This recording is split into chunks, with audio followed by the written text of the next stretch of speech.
All right, welcome to The Explainer. So Bhutan is totally overhauling how it does business with the government. We're going to break down the brand new procurement rules for 2025 and show you how to turn what feels like a complex maze into a really clear path to success.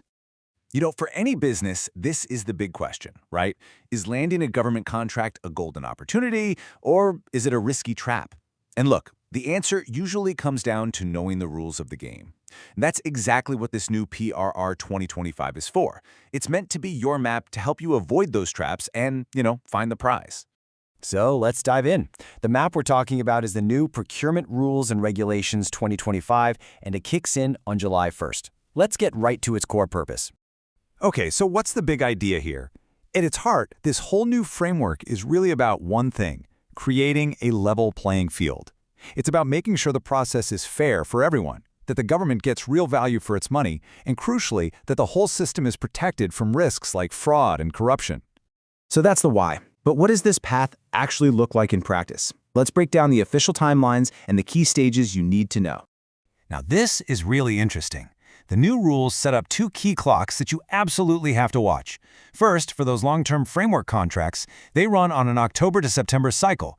But for most of us, the big one is for regular contracts. The tendering process now has a hard deadline, December 31st. What this does is create a predictable rhythm for the entire industry. You know what to expect and when.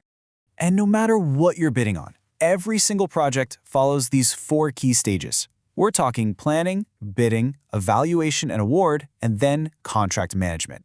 It doesn't matter if it's a small supply contract or a massive infrastructure project. The path is the same. And that's a game changer because once you learn the process for one agency, you basically understand it for all of them. Okay, but let's be real. Things don't always go smoothly. So, what happens when you hit a roadblock? Well, the PRR 2025 is super clear on this. It creates two totally distinct paths for handling conflicts, and it all depends on when it happens, before or after the contract is signed. And here is the critical distinction you have to get right. A grievance is when you have an issue with the bidding process before a contract is even awarded. Think of it like challenging a bad call from the referee. A dispute, on the other hand, happens after the ink is dry on the contract. It's about how the work is being managed. Knowing which path to take is absolutely crucial. So how do you handle those pre-award grievances? Well, a key new feature is something called the standstill period. You can see it in Clause 105. It's basically a mandatory timeout, a pause of 2 to 5 days after a winner is announced, but before the contract is officially signed. This gives all the unsuccessful bidders a formal window to challenge the decision before it's set in stone. It's a really important safety valve. All right, so what about disputes that happen after you've signed on the dotted line? Clause 161 lays out this really clear escalation ladder. The whole idea is to resolve issues as simply and efficiently as possible. You start with just talking it out, an amicable settlement. If that doesn't work, you can bring in a neutral third-party adjudicator. And only as a final resort do you move to formal arbitration under Bhutanese law.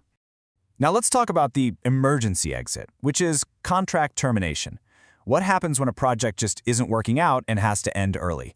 The regulations are very specific about the reasons for taking this pretty serious step. If you look at clauses 153 to 155, they spell out the legal grounds for pulling the plug. It could be a major breach of contract from either side or something totally out of your control, what they call force majeure events, like a natural disaster.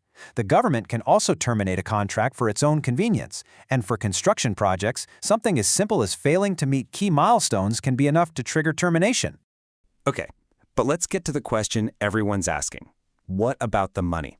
Because terminating a contract isn't just about stopping the work, right? It kicks off a whole chain of pretty specific financial consequences. First up, Clause 138. The procuring agency can claim what's called liquidated damages for any delays that led up to the termination, and this isn't a small amount. It can be up to a maximum of 10% of the initial contract value. And then there's this, and it's a big one. From Clause 156, the agency is also entitled to recover damages based on the value of the work that was left unfinished.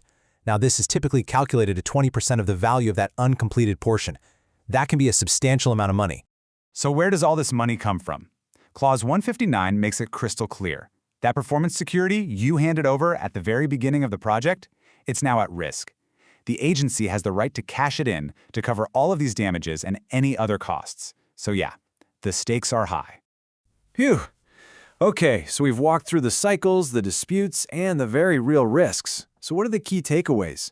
What are the essential tools you need to grab from this new map? When you boil it all down, the PRR 2025 is basically giving you a complete toolkit for government contracting. It's designed to replace that old uncertainty with predictability.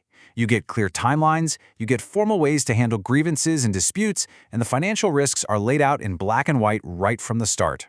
And you know, at the end of the day, it all comes back to this one foundational principle, stated right there in the very first clause of the document. Every single rule, every timeline, every procedure, it's all designed to serve this one big goal. So the big question is, with this new map in hand, is government contracting in Bhutan becoming less about navigating a risky maze and more about building a predictable partnership? By creating these clear rules and mechanisms, the whole framework is really trying to shift that balance from risk to reward. The goal isn't to create a maze to be feared, but a partnership worth pursuing. Thanks for joining us for this explainer.